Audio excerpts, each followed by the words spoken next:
Hi, Cool. everyone. It's Cody again. I'm with Dominik again, and this is the Church of Logic. We're going to keep talking about the incompleteness theorem and hopefully give you a little bit of intuition of why this theorem applies to a lot of stuff and why this theorem is kind of hard to avoid, right? It really imposes its power on everything you might want to do in logic. All right, so yeah, so we explained the technical conditions, the sort of reasonableness. You can always use a Turing machine to check whether you actually have a proof, if you have a proof or proposition. And we explained that the system should be sufficiently expressive in the sense that you should be able to talk about, hey, is this Turing machine halting, or is this, do you have enough arithmetic, or can you talk about sets? And then we ask for the third condition, which is just soundness, which is to say, if I say something about a Turing machine, say if I say a Turing machine halts, then it actually halts in real life. And Dominik didn't go into too much detail about the technical details of this, kind of for good reason. It takes a little bit of time to explain, but we're going to go a little bit more into, hey, why is this kind of unavoidable? Why do these conditions mean you need to care about the incompleteness theorem if you actually want to do logic? Why does the incompleteness theorem actually kind of matter? Mm-hmm.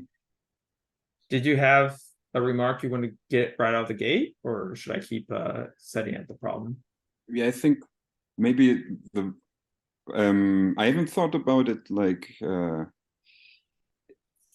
a long time, because I've now like looked at it as, oh, this is actually the research I'm doing, and That's why you're on. I'm kind of like looking into the formal details. But I guess actually like the thing that fascinated people at the time, and the thing that kind of made this result so remarkable, is that it says something very general about the whole endeavor of mathematical research. Mathematical research has this original motivation to describe something about the world, be it the physical world, or then kind of detach the mathematical world.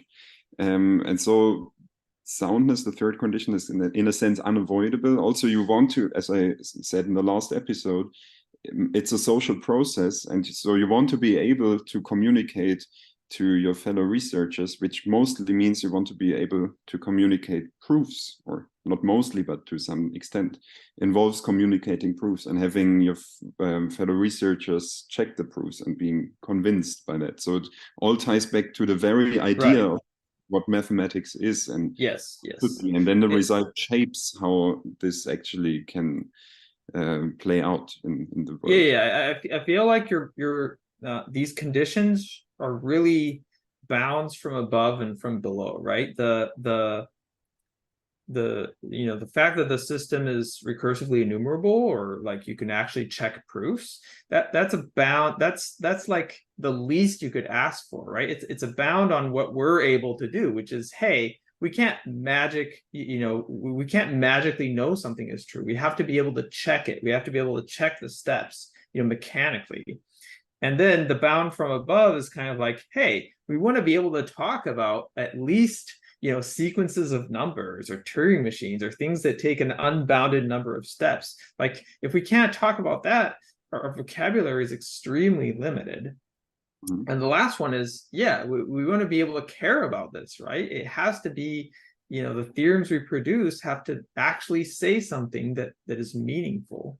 And so it's very hard to avoid these conditions, right? It's like either I can't at all recognize when I have a proof, or I can't talk about the stuff I care about in some way.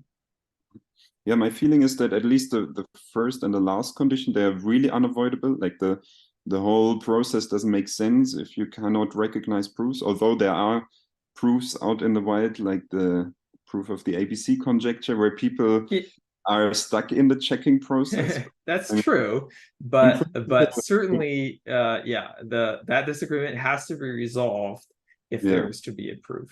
Yeah, and there's also are these versions like strengthenings of the third condition, or weakenings of the third condition that turn into strengthening of the theorem that, however, have very important technical consequences, but still the idea of soundness of mathematics should be about something that is connected to the world or is connected to truth. Right. Basically, we're just saying if you've proven something,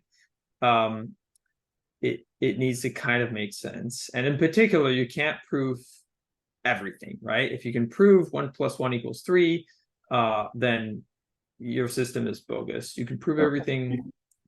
Maybe it has its application in certain circumstances, but in the like mainstream way how math is done and understood, that these systems are probably not that reasonable.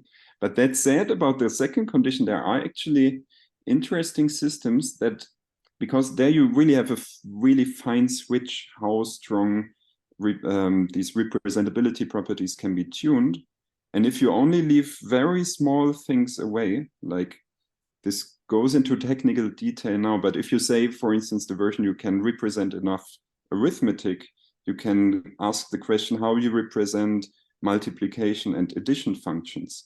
And there are other versions where you don't necessarily represent them as functions, but as relations that may or not may be total.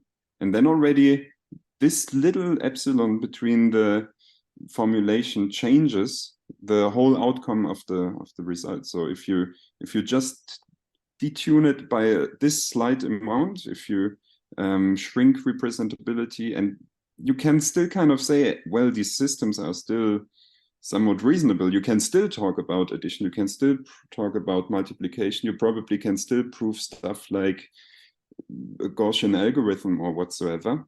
But then suddenly these systems turn out to be complete or turn out to be self-verifying. And so this is, I guess, the most interesting handle you can have if you talk about how big the design is. Sure.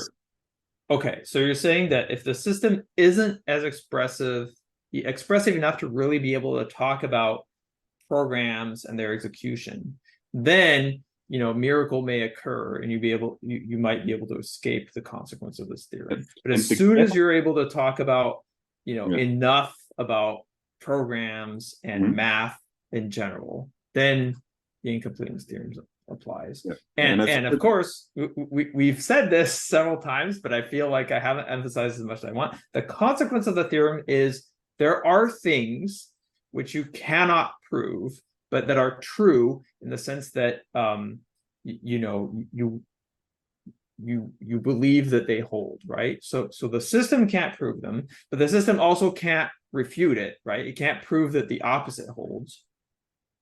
But yeah, the theorem in question is not achievable within the system. And a subtle point, which it looks like we're running out of time to make, is that this thing that the system cannot either prove or refute, it is perfectly, like, we can write that thing down, right? It's not some magical, inaccessible, proposition. It's a very concrete proposition that you can write down. And it's a little bit subtle to say what this exactly says, but it's not something that's this mysterious, unknowable proposition. It's just a concrete proposition you can write down. That was kind of one of the surprising bits of the theorem. Mm-hmm. And the last point I wanted to make is that it is very tempting to take that thing you can write down, add it to the system, and then say, okay, well, that's okay. We can't prove it. You can't prove this theorem in the old system. But let's just build a new system with this new thing added to it. And can you explain what happens at this point when we push this idea? Yeah, the fun thing that happens then is that you can just repeat the whole process, because if you add this sentence to the system will still satisfy exactly the same properties you had before, exactly all three conditions So you can repeat and do the same again. And then actually you can repeat, do the same again. So there's no way how you can add in enough stuff and then suddenly you're done and you're complete, because you can always find the next gap, and you have a guarantee that you never fill all the gaps at once. Right. Even if you do this infinitely many times, right? You can try, but you're still, the theorem still applies. And so there's still this escape hatch of like, hey, you still have truths that aren't provable in this system. And let's see, there's a lot more to say. Basically, this podcast could just be the incompleteness theorem and its consequences, and maybe it will be for a little while. Let's see about that. But let's see, for this conversation, maybe we should stop it for now. And yeah, let's cut this one short, and then let's see what we'll talk about next time.